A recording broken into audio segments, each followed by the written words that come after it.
last year's virtual meeting, the format of this year's UN General Assembly session is a reflection of the current state of the world. A gradual return to in-person meetings with plenty of delegates staying online, but also a desire to return to some version of normality, leavened by a recognition that the COVID-19 pandemic is far from over. We want to welcome our viewers in Korea and around the world. This is Arirang News live coverage of the general debate of the 76th session of General Assembly of the United Nations. I'm Moon Gun-young in Seoul. Following last year's virtual UNGA, some heads of state are gathering at UN headquarters in New York to deliver their set-piece general debate speeches at the podium, whilst the majority stay at home to deliver their messages via video at a moment intermingled with great pain and extraordinary possibility. Now that's according to U.S. President Joe Biden, who delivered his speech earlier in the day, but before him, the UN Secretary General Antonio Guterres set the stage of this year's UN General Assembly by airing a stark warning. The world must wake up. We are on the edge of an abyss and moving in the wrong direction.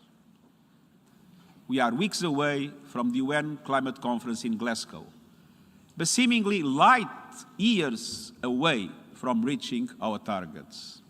We must get serious and we must act fast. Excellencies, COVID and the climate crisis have exposed profound fragilities as societies and as a planet. Yet instead of humility in the face of these epic challenges, we see hubris. Instead of the path of solidarity, we are on a dead end to destruction. A sense of impunity is taking hold. And at the same time, it will be impossible to address dramatic economic and developed challenges while the world's two largest economies are at odds with each other. Yet I fear our world is creeping towards two different sets of economic, trade, financial and technological rules, two divergent approaches in the development of artificial intelligence, and ultimately the risk of two different military and geopolitical strategies. And this is a recipe for trouble. It would be far less predictable than the Cold War.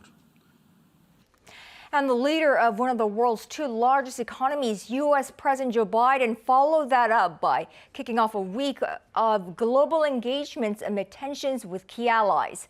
The White House said Biden hoped to turn the page from conflict to global cooperation and competition. Here's Joe Biden.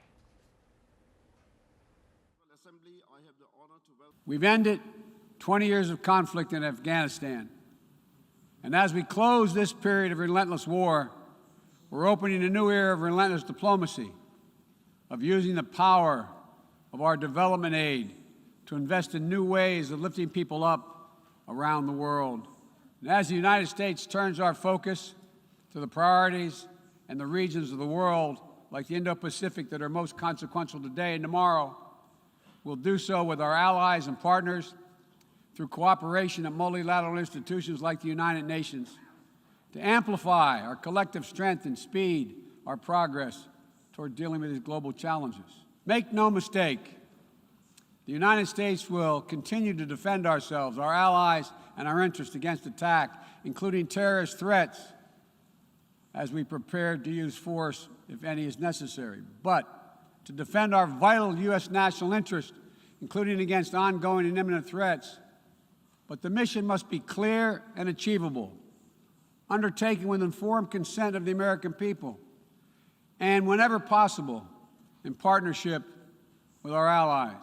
And tomorrow, at the U.S.-hosted Global COVID-19 Summit, I'll be announcing additional commitments as we seek to advance the fight against COVID-19 and hold ourselves accountable around specific targets on three key challenges: saving lives now, vaccinating the world, and building back better.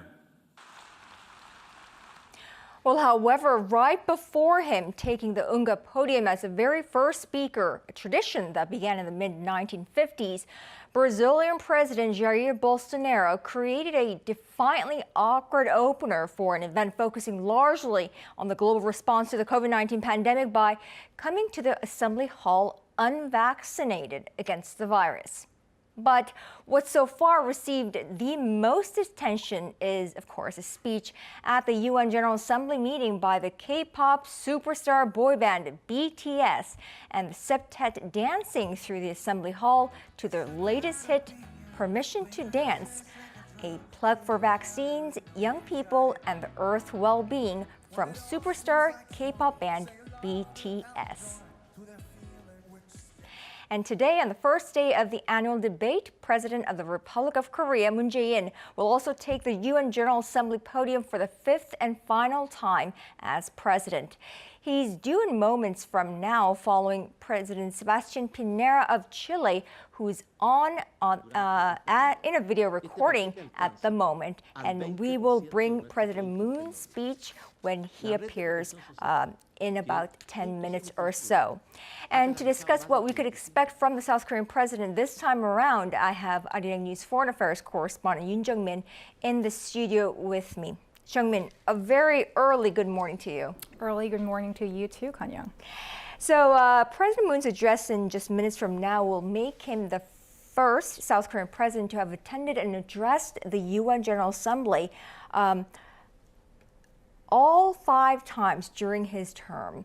This will be his final one as South Korean president. Also, this year is a special one for South Korea as it marks 30 years since the two Koreas, South and North Korea, joined the United Nations together. What do we expect from President Moon at the UN General Debate today? Well, first, Kanyang, Moon is likely to focus on global solidarity for inclusive recovery. Apparently, this is targeted for the international solidarity against a global crisis such as COVID-19 and climate change. And he has shown interest and will for addressing these pandemic and climate issues. Well, Moon has pledged that South Korea contributes to $100 million to the COVAX AMC for the equitable access to vaccines. And last year, he proposed a regional initiative to tackle infectious diseases together with other countries. That is Northeast Asia Cooperation Initiative for Infectious Disease Control and Public Health, very long name. And we expect to hear similar messages from him this year too because of this resurgence of the virus. And as for climate issues, he has suggested earlier International Day of Clean Air for Blue Skies at the UN Climate Action Summit in 2019. And also there he declared the second P4G summit in Seoul. And South Korea aims to establish its carbon neutrality 2050 scenario by October while raising its nationally determined contributions target at the COP26 this November in Glasgow. So those will one of the key issues that he will focus on. Right. South Korea is one of those key countries that the world is looking to for its NDC reduction target goal. And so we'll have to wait and see what that goal will be. Now, looking back at his previous UN addresses, each and every year, President Moon called for the international community's support for peace in the Korean Peninsula. The administration's overall stance on that issue remains unchanged, it appears, but with the latest missile launches by North Korea and the North Korean leader's sister's direct criticism of President Moon following South Korea's SLBM test launch, do we still expect a message of engagement and dialogue with North Korea here? Well, we do, Kanyang. Actually, Korean officials ironically say that is why we need more engagement and dialogue with North Korea because of these military tensions. And as you said, this year marks 30 years of UN membership for both South and North Korea. And the two Koreas joined the United Nations 30 years ago in 1991. And last week, on the 30th anniversary of the UN membership, Moon wrote on his social media that far more to go for the complete denuclearization of the Korean Peninsula and building lasting peace. It's because recently tensions have risen on the Korean Peninsula. Last week, North Korea fired long-range cruise missiles and short-range ballistic missiles. And of course, North Korea firing ballistic missiles is a violation of the UN Security Council resolutions. And On the same day, South Korea, as you said, also tested a submarine-launched ballistic missile. And also there has been denunciation of President Moon by North Korean leader's sister, Kim Yo-jong. On the same day, the North test-fired its ballistic missile. And last month, the North also sent warnings against the South Korea-U.S. joint military drill. So the situation surrounding the Korean Peninsula is quite different from what we have seen in 2018 when the inter-Korean ties were improving, and there has been some significant progress even between the U.S. and North Korea. So either on what message he will have toward North Korea, and this year no major figures from North Korea are attending the assembly. And North Korean ambassador to the United Nations, Kim Sung, is likely to address the chamber. So we do not really expect any high-level contacts between the South and the North. Right. So, even aside from that, from not only from the heydays of the inter-Korean exchanges of 2018, the environment now here on the Korean Peninsula and surrounding the Korean Peninsula is quite different from even last year when President Moon declared or called for the international support for the end of Korean War declaration. So we'll have to wait and see what kind of a difference in wording, if there is any difference in wording, and I'm sure there will be, and what kind of a message he leaves during his final address to the United Nations General Assembly. Now, looking back, this is South Korea, and of course North Korea as well, but South Korea has been a member of the United Nations for 30 years now. Of course, over the 3 decades, we've also had a South Korean UN Secretary General as well. Tell us a little bit about South Korea at the United Nations over the last 3 decades. Sure, Gwon-young. So this year, Moon is making his appearance at the UN General Assembly for 5 consecutive years during his term of office, and it'll be his final one. And Seoul's foreign ministry officials say this really shows that South Korea values multilateralism and the UN diplomacy, particularly marking 3 decades of its UN membership. To give you a little bit of background, 30 years ago in September 1991, the 2 Koreas formally joined the United Nations together, and since then, South Korea has made significant progress in democracy and economy. And this year, Korea has been categorized as a developed country by the UN Conference on Trade and Development.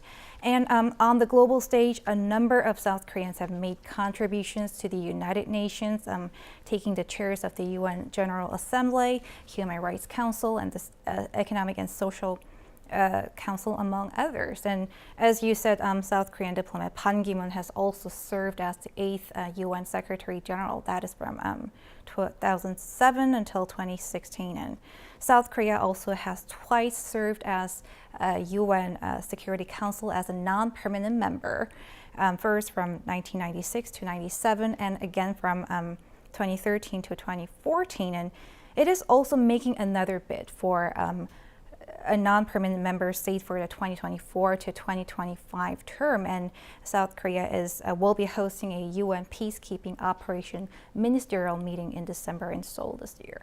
And of course, South Korea has, whom President Moon dubbed as the most loved band by the world. BTS, they have served as a UN Special Ambassador for the Youth, and this year they're special delegates by President Moon, and they delivered a speech yesterday on Monday, and they were joined by President Moon himself at the SDG meeting. What was that all about? You're absolutely right, Kwon-young. So, yeah, Moon gave his speech at the Sustainable Development Goal moment on Monday, and so did BTS, who have been given their role as special envoys for future generation and culture. There, Moon emphasized recovery and rebuilding based on global solidarity and efforts by all, and he also stressed yet again the importance of equitable access to vaccines. And BTS also sent a message of hope for the younger generation, calling them welcome generation rather than the pandemic-induced lost generation. And they also showcased a pre-recorded performance of their latest song, Permission to Dance, all the way through the UN headquarters in New York. Yeah, I can't think of any other pop band ever taking the UN headquarters as their background for their performance. So BTS is really has done something, and we can see that this is not their first time addressing the United Nations. It's in fact their second time. That's right. After 2 years ago, was it, that they addressed the youth as UN Special Ambassador, but this time, as we can see on our screens, that there they are, just dancing through the National Assembly or the Assembly Hall of the United Nations, singing Permission to Dance. Of course, you don't need any permission to dance. And the septet group dancing away, delivering a message to millions of fans around the world to get vaccinated. And that was, of course, acclaimed by the UN. I think it was the Vice Secretary General, was it? And they also really gave hope and inspiration to all those who are suffering or who have suffered from this COVID-19 pandemic era in one way or another. BTS. So, what do you think BTS? The appearance of BTS and they signify. What do you think they symbolize in this day and age? Being at the UN stage and them, being at the front and center of championing all these global agendas instead of policymakers and global leaders. I think they have huge impact on this younger generation. As you know, they have millions of fans. There are fans called ARMY all around the world, so they are sending a message of hope, and it has been a sensation. Like, I think it was J-Hope who mentioned that they got all vaccinated BTS members, and there has been this hashtag campaign that BTS got vaccinated, are you vaccinated? And millions of fans around the world, they have been posting that they also have been vaccinated, so it's having a positive impact to the amid this global pandemic era. Absolutely, and their speech on Monday got 1 million views during the live streaming, and I think so far their video has gotten nearly 7 million hits. So yes, other than they are by far the most influential figures in the world, and it's not those global leaders gathering at the UN headquarters making speeches, but it's BTS that's really making that wave. So we are proud to have them as South Korean boy band and making that inspirational speeches at the UN headquarters as well. Now, heading back to President Moon, who of course flew with them because they were special envoys of President Moon. President Moon is there, and his itinerary in New York was also full of vaccine partnership and vaccine procurement efforts. What do we expect from President Moon as he returns from this presidential tour? Do we expect more vaccines as he returns from New York? That's right, Kanyang. On the sideline, there were actually side meetings. This year, the world leaders and heads of government gather either in person or virtually. This is because of the resurgence of the virus, despite the vaccination drive, but still large in-person gatherings are not recommended. So we do have some limitations, but still did Moon have this bilateral meetings with his counterparts from the UK, Slovenia, and he will have meeting, I think, with the Vietnamese counterpart as well. And following the South Korea US-UK summit Monday, the two leaders have agreed for vaccine partnership. And we expect 1 million mRNA vaccines to be sent to South Korea from the UK. That's either the Pfizer or Moderna. That's right. And from the UK starting later this month. And he also met in New York, the CEO of Pfizer, his name is Albert Bola, and attended a ceremony for a Seoul-Washington vaccine partnership. So all these efforts by the government to secure enough vaccines, we're seeing the virus situation in South Korea is not showing any immediate signs of slowing down. So all these efforts by the government to secure vaccines, yeah. Right, and the meeting also comes as U.S. and China rivalry heats up, and of course, South Korea always finds itself sandwiched between its ally, U.S., and its biggest trading partner, China. There will be some kind of a debate, I suppose, when Chinese President Xi Jinping takes the UN podium later today. President Biden also already did take the podium. What do we expect from the Chinese president later today, and how do you think South Korea will be positioned after this UN General Assembly? That's right.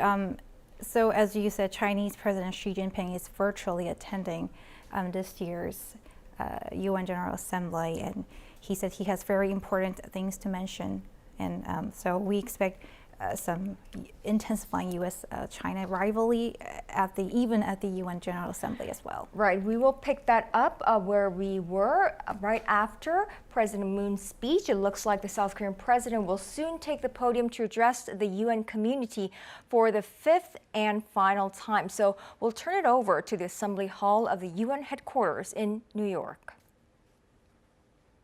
On behalf of the General Assembly, I have the honor to welcome to the United Nations His Excellency Moon Jae-in, President of the Republic of Korea, and to invite him to address the Assembly.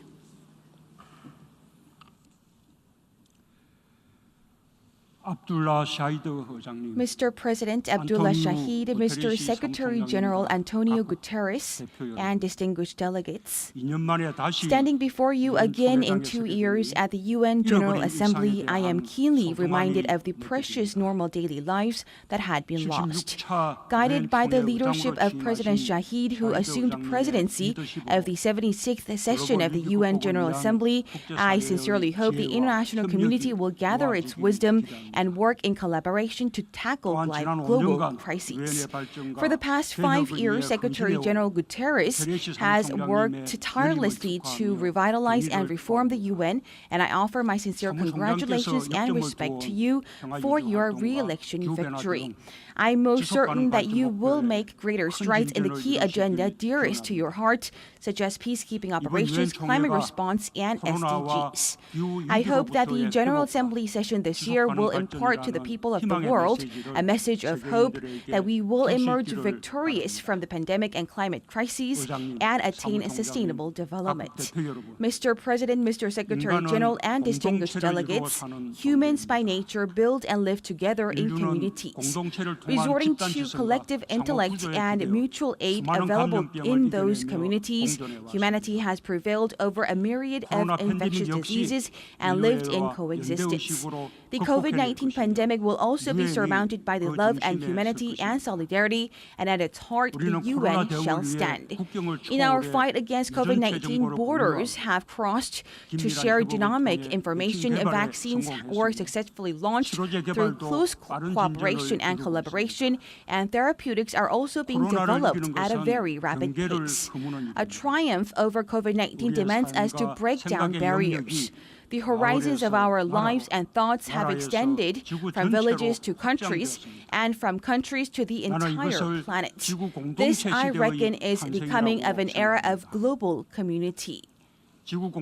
In this era of global community, we employ one another and work with one another closely. We gather our wisdom together and we act together. To date, countries with advanced economy and more power have taken the lead in the world. However, from now on, all nations are called upon to move in tandem with their best possible goals and approaches in pursuing sustainable development. As the pivot of such cooperation and action, the UN will be asked to take on a larger role than now. Founders of the United Nations have gone through the scourge of 2 world wars, aspired to establish an order for international peace.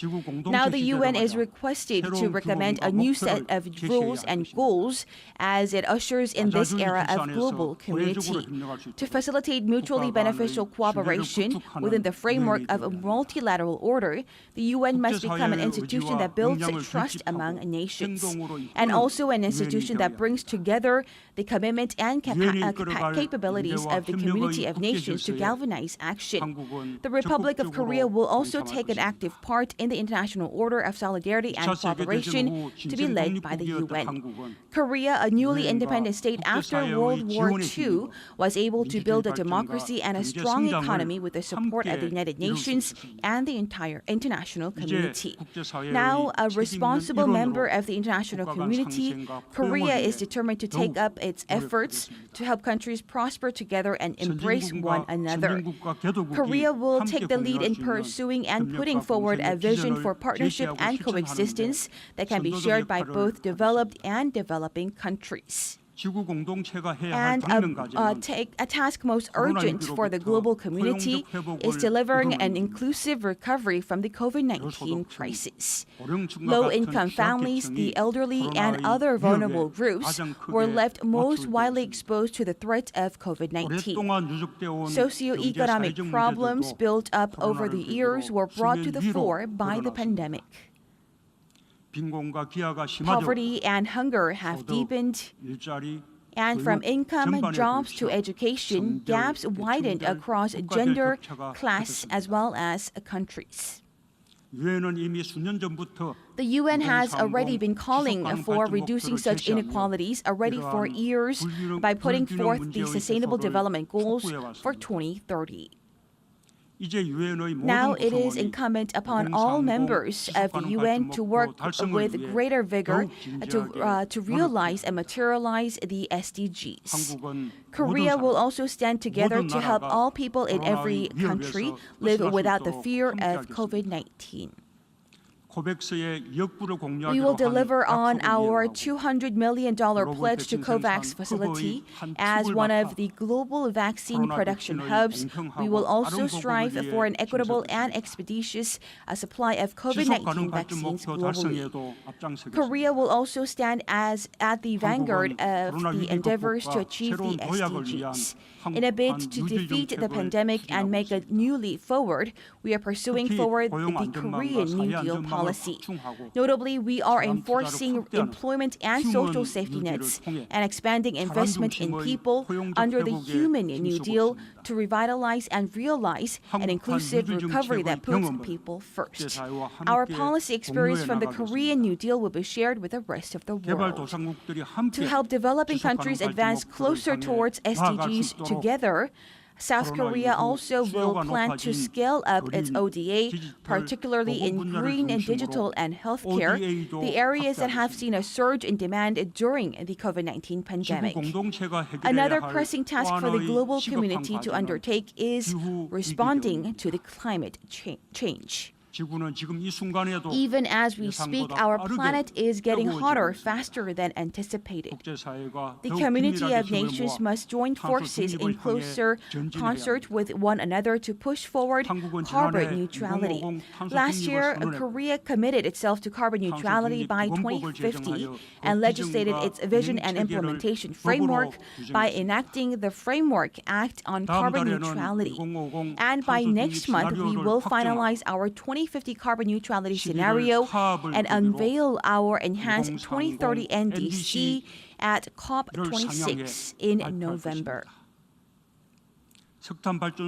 We have shut down coal-fired power plants earlier than scheduled and also ended public financing for new overseas coal-fired power generation, and with efforts underway to ramp up the generation of new and renewable energy. Carbon neutrality can be achieved only when each and every country is engaged in continued cooperation. Action plans must also be sustainable. Through Green New Deal, Korea is turning its carbon neutrality commitment into opportunities to cultivate new industries and more quality jobs. Many Korean businesses are voluntarily joining the RE100 campaign and expanding their investment in hydrogen and other new and renewable energy sources while pursuing forward ESG management or carbon neutrality with greater force. And the government, for its part, will firmly back up the private sector in technology development and investment. Korea will scale up its climate ODA and set up a Green New Deal Trust Fund with a view to supporting the work of Global Green Growth Institute and share its technologies and capacity for carbon neutrality.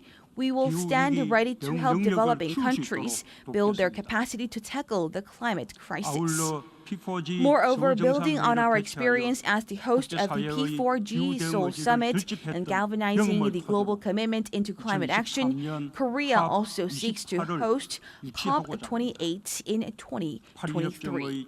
We aspire to take on a more vigorous role for the faithful implementation of the Paris Agreement going forward.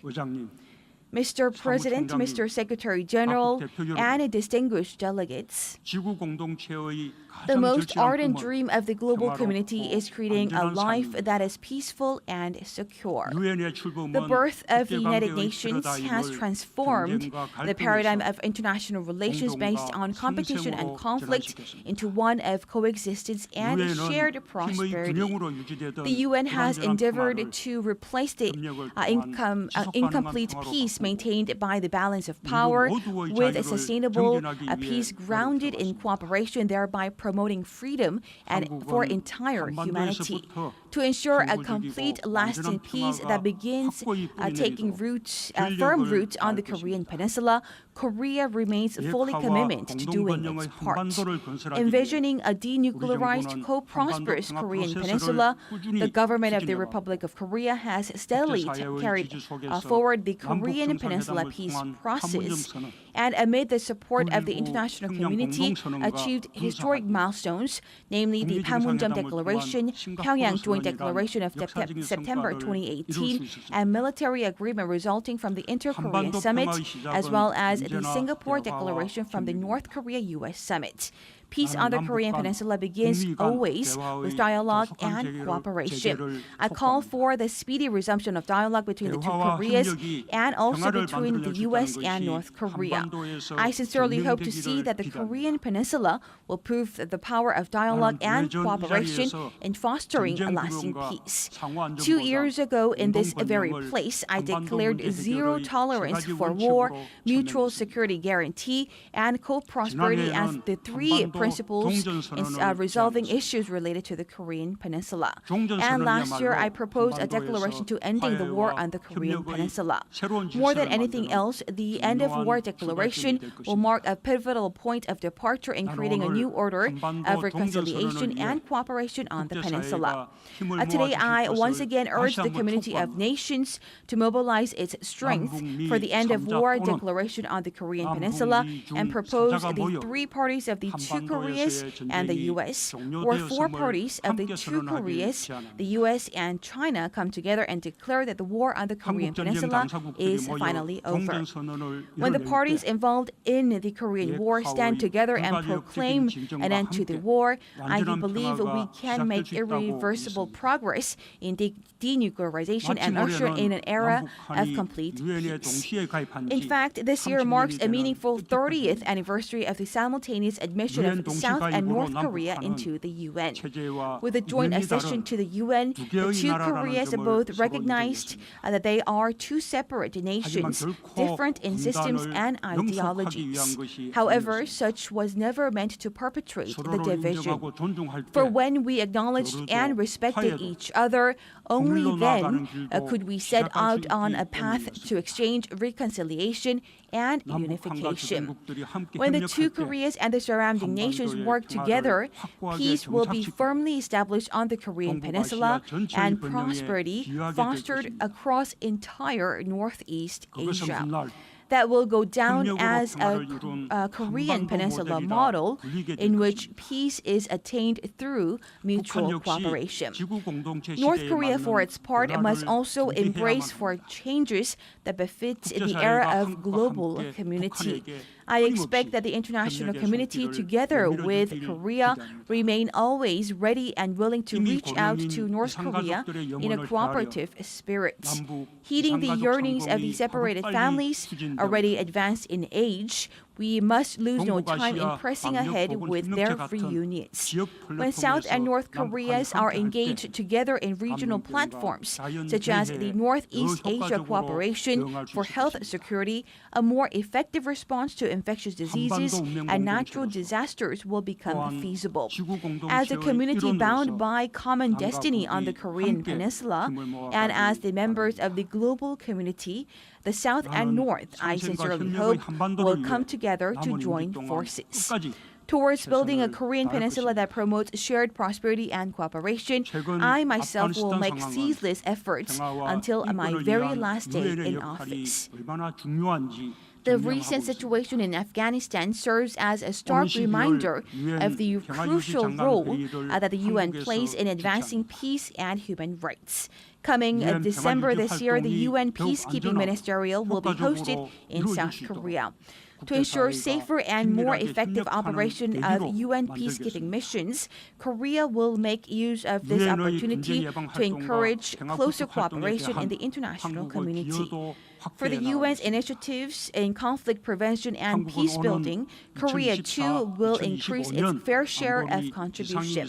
Korea will also make a bid for a seat as a non-permanent member of UNSC for the upcoming 2024 to 2025 term, and to build sustainable peace and thriving future generations, it stands ready to play an active role.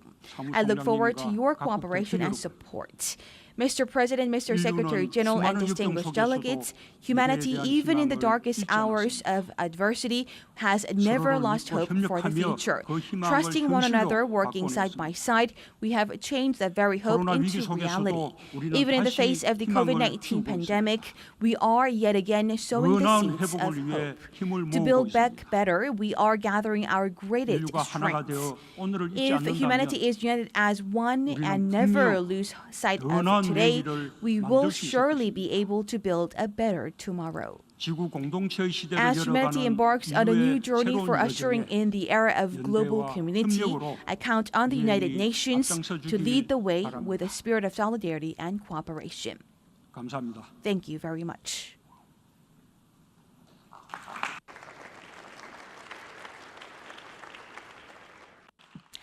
So that was President Moon Jae-in at the 76th UN General Assembly, his fifth and final speech to the UN General Assembly. Let's take an in-depth analysis. Joining me live via Skype is Stephen Norper. Dr. Norper is a senior advisor to the UN Program in Support for Northeast Asia and professor at Columbia University. Stephen, welcome to the program. Thank you, Kanya. Before we delve into President Moon's speech, as an advisor to the UN, as someone who's been involved with UNGA for many, many years, and as a New Yorker, how is this year's hybrid UN General Assembly being received by New Yorkers? Well, it's been complicated. There were concerns about the UN and the notion of a super spreader event around the opening of the General Assembly. But look, a lot of precautions have been taken. Leaders have gone, the UN can't really enforce the vaccine on heads of state, as we saw with Bolsonaro. But in general, it's been very positive. And of course, it's been very positive because BTS opened and stole the show and attracted all of this international attention. And of course, President Moon Jae-in just gave an excellent address. So Korea certainly has played an outsized role in this UNGA session. Now, let's talk about his speech now. Under the theme of building resilience through hope, UN member states were expected to deliberate on two parallel challenges: ending the COVID-19 pandemic and redefining the post-pandemic global economy. Let's first begin with these aspects of his speech. He seems to have touched upon those quite well.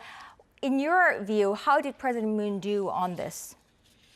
Well, I think he did a great job. It was a very comprehensive address. This is fifth and final. He really seemed to cover a lot of bases. And remember, he's covering these bases in light of the fact that we have this horrible pandemic, really 2 years in the offing now, and the fact that we have had a lot of disarray relative to things like withdrawal from Afghanistan. So to remind the world of Korea's lead on things like vaccine diplomacy and the need to work together on the pandemic, The turn to green climate, really comprehensive and an area where Korea leads, both in terms of its political positioning as well as its technology, its business lead, and the idea that he called for peace and security and really brought up the successes of 2018 and the need to get back to dialogue on the peninsula and the idea of a complete peace, a complete peace. So really very comprehensive and very well covered in that regard. Right, so he did touch upon various issues, including vaccine access, equity, as well as climate goals, and bridging the divide between the haves and have-nots within a country as well as all over the world.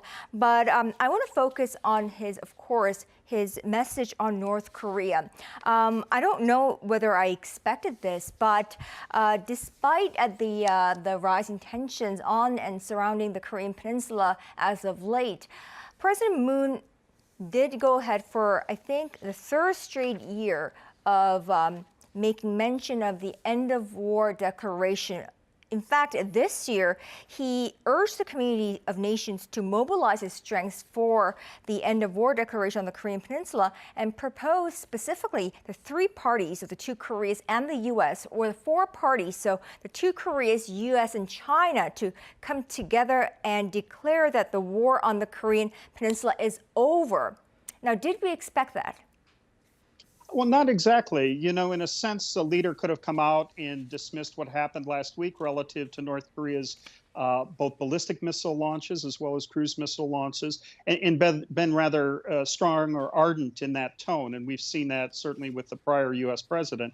But, you know, he took a different path, and that was to remind the international community that just because of those improvements, right, because of that very rise in tension, we need these outlets. And so he's calling for a multilateral mechanism for multilateral cooperation, and certainly for powers like the United States, China, as well as North and South Korea to come together and try to create facilitating mechanisms. He also reminded us that it's very important to get back to things like the comprehensive military agreement and the spirit of what came out of those different summit declarations.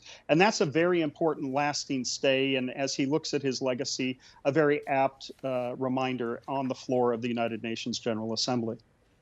Right, and like you said, he did make note that he would like the support of the international community on the historic milestones of the Panmunjom Declaration, the Pyongyang Declaration, the Singapore Declaration, as well as from the U.S.-North Korea summit. So he actually wants to leave the legacy behind of, I suppose, dialogue and diplomacy between the two Koreas. I also want to point out and ask you about this bit. He made remarks about the two Koreas having joined the United Nations formally 30 years ago.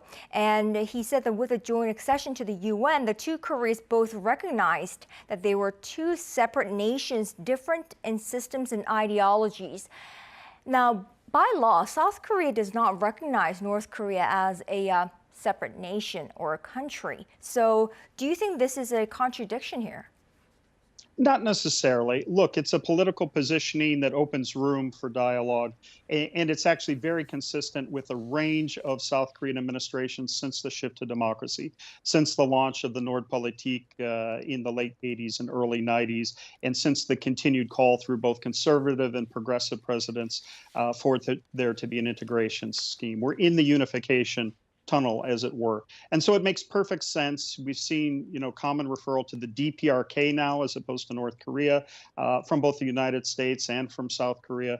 And so it's an important way to try to create some leverage for the DPRK to come to the table and to really get to the heart of what he's saying. He's challenging the international community to create a mechanism of support to go forward and a multilateral level of support, platforms, if you will. But he's also challenging the North Koreans that there's a real opportunity here, both with the end of his presidency and hopefully beyond, to try to seize on some of those opportunities of earlier dialogue and to get to a real place by way of denuclearization and certainly a de-escalation of tensions on the peninsula and around the peninsula, and the events of this last week with those missile tests and reminders that North Koreans are improving their weaponry capabilities, and reports of fissile material, both plutonium and highly enriched uranium, are very worrying. It means we have a lot of work to get done, whether that's through the imprimatur of the United Nations, other multilateral mechanisms, and certainly as he called upon for the United States and North Korea, as well as for South Korea-North Korea relations. Right. I want to go back to U.S. President Biden's speech where he specifically touched upon denuclearization of the Korean Peninsula. He did say that he would like to, or he is seeking serious and sustained diplomacy to pursue the complete denuclearization of the Korean Peninsula, and he didn't make any mention of the recent short-range ballistic missiles or the long-range cruise missile tests that North Korea launched in the past week. Now, is President Biden and President Moon in tune? Largely, yes. I think, Biden's concern in his address really did tack primarily with issues beyond war and peace of vaccine diplomacy and the need to address the issues around the pandemic, as well as green challenges and the need to go to Glasgow with some real marks ahead. And that is exactly what President Moon, too, has reiterated in his speech. So what it shows is this community of democracies, and he did mention democratization. It's an important role that South Korea plays. And so this common agenda and the common aspirations of these democracies to strike at better equity and to strike at better efficacy in terms of addressing these very, very real challenges. And as you led off the segment today with the Secretary General saying that there's a dire crisis before us. And so I think you have both President Biden and President Moon coming together in very similar ways on this, and certainly complementary ways. In fact, President Moon actually employed the term Build Back Better, which of course is one of President Biden's hallmark phrases and which he used today as well. Right. President Biden also spoke of America's shift of policy to Indo-Pacific, so this part of the region. And of course, that, without saying, goes China. Chinese President Xi Jinping will be addressing the UN General Assembly via video recording later today. What do we expect from him? Oh, I think you'll hear probably a fairly consistent message that he's been making lately about the idea of common prosperity, about the idea of non-interference, and that is a direct reference to both this Australia, UK-US pact, which has irritated the French and others because of the defense contract being abrogated. But it also shows that China is concerned about what it perceives as encirclement.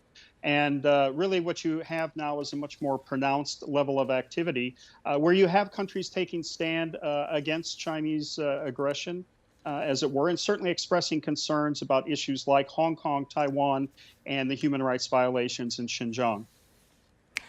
Now, last but not least, this final address to the UN Assembly, to the international community at the UN by South Korean President Moon Jae-in. Do you think this is enough to get the North Koreans talking to South Korea again? It's very hard to read, North Korean interpretation and how they will analyze this. Certainly, it's an olive branch, and there have been many extended to North Korea. But it really behooves the DPRK to sit back and say, look, is this a deal we need to address while he remains in office? Whether or not North Korea has figured that between now and March presidential elections in the ROK, it will not respond, hard to say. But certainly what President Moon Jae-in has put out is the best foot forward. Certainly the circumstances in terms of the encouragement of regional platforms where both North Korea and South Korea participate co-equally is interesting and underscores the fact that the Seoul administration is one bent on a lasting peace, a complete peace, as he said today. And that's something that should be listened to quite carefully, both by the DPRK as well as all the regional actors. It's an important message from Seoul. It's one that will guide the nations forward and ensure peace and stability on and around the Korean Peninsula.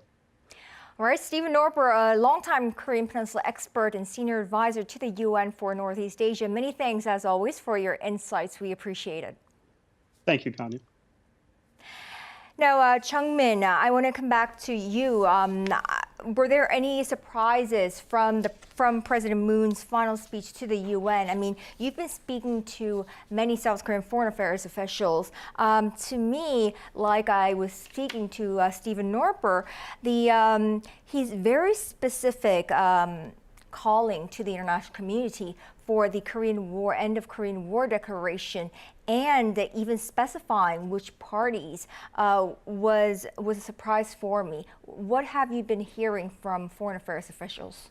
That's right, Kanyo. So it's the same for me. So he has been exactly like calling the U.S. and China concerned countries to take part in the Korean Peninsula peace process. So he really put emphasis on the end of Korean War, and he also touched upon the issue of resolving the war-separated families because the time is running out for them.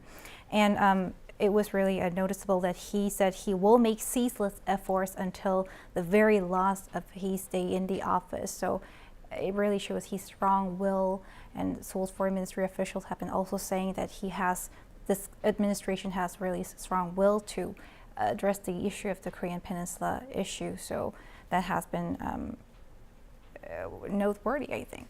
You've been following Chinese Foreign Minister Wang Yi's visit to Seoul last week. And of course, was it during his visit that North Korea fired its missiles? That's right. And it appeared that it caught Wang Yi by surprise as well. How do you think China could play a role in this end of war declaration, if you will? China could play a role as a deterrent to North Korea as it's one of its allies. It seems clear that the South Korea and the U.S. and the nuclear chiefs, they are reaching out to North Korea to actually calling them to return to dialogue, but they do not seem to listen to their calls. And I would expect what North Korea would respond if China urges the same calls for the North Korea to return to the dialogue and actually refrain from conducting provocations, because that would actually make China rather put in a difficult position in the international society as well. All right, we'll have to wait and see what North Korea comes out with for the remainder of President Moon's term. He has about 5-6 months left in office, and we'll have to wait and see what happens during that time. All right, Chung-min, thank you so much for guiding us through. Thanks for having me.